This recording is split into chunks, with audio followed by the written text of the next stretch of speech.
इसके लिए हमने किस तरह की व्यवस्था, किस तरह का हमने लोगों को बुलाया, क्या हमने लोगों को बताया इस बारे में? सबसे पहले तो मैं सोना की और गुड़गांव के लोगों को बहुत धन्यवाद देना चाहती हूँ, शुभकामनाएं देना चाहती हूँ।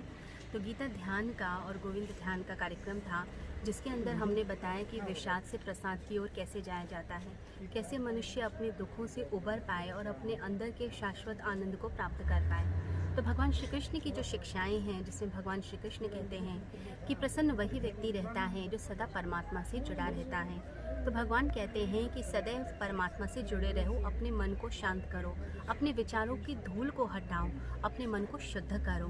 भगवान कहते हैं कि तुम्हें चितात्मना बनना है, यानी कि स्वयं पर नियंत्रण करना है, अपनी इंद्रियों पर संयम करना है। जब व्यक्ति अपनी इंद्रियों पर संयम कर लेता है और अपने आप को साध लेता है, संयमित करता है और श्रद्धा से लगातार ईश्वर का नाम पुकारता रहता है, तो उसकी ज़िंदगी में आनंद क्यों नहीं आएगा। तो इसलिए व्यक्ति को गुरु पर, गीता पर श्रद्धा रखनी चाहिए।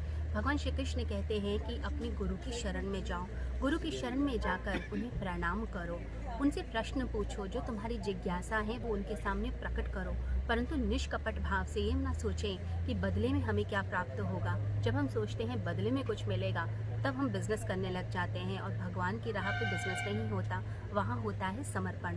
तो जब समर्पण लिया जाता है और शरणागति की जाती है, तभी व्यक्ति उस मोक्ष को प्राप्त करता है, जिसे प्राप्त करने के बाद कोई वापस नहीं आता। तो हमने गोविंद ध्यान के द्वारा लोगों को सिखाया कि ध्यान कैसे टिकाया जाए, कैसे परमेश्वर में मन को टिकाया जाए। तो भगवान कहते हैं तेषाम सतत युक्तानाम भजताम प्रीतिपूर्वकम। तो तुम कैसे अपने मन को टिकाओगे? मन को ज़्यादातर भगवान में ही लगा के रखना है निरंतर। तो यहाँ पर गोविंद ध्यान की विधि बताई गई कि किस प्रकार से हम अपने आज्ञा चक्र पर ध्यान देंगे, कैसे हम गोविंद के दर्शन करेंगे और उनकी शक्तियों को प्राप्त करेंगे।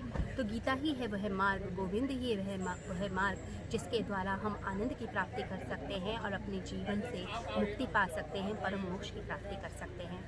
आपको अपने पिता से प्रेरणा कब मिली और कब आपने शुरुआत किया इस तरह का प्रोग्राम का?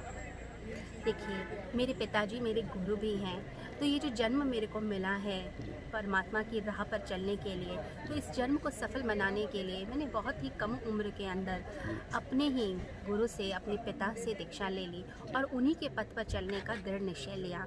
तो बचपन से ही हमारे घर का जो माहौल था, उसमें योगी आते थे, संत जन आते थे, तो वह जो प्रेरणा मिलती थी, वह जो सात्विक माहौल था, वो सात्विक माहौल ही आपके अंदर जो छुपा हुआ होता है बीज रूप में, उसको पल्लवित करने की प्रेरणा देता है।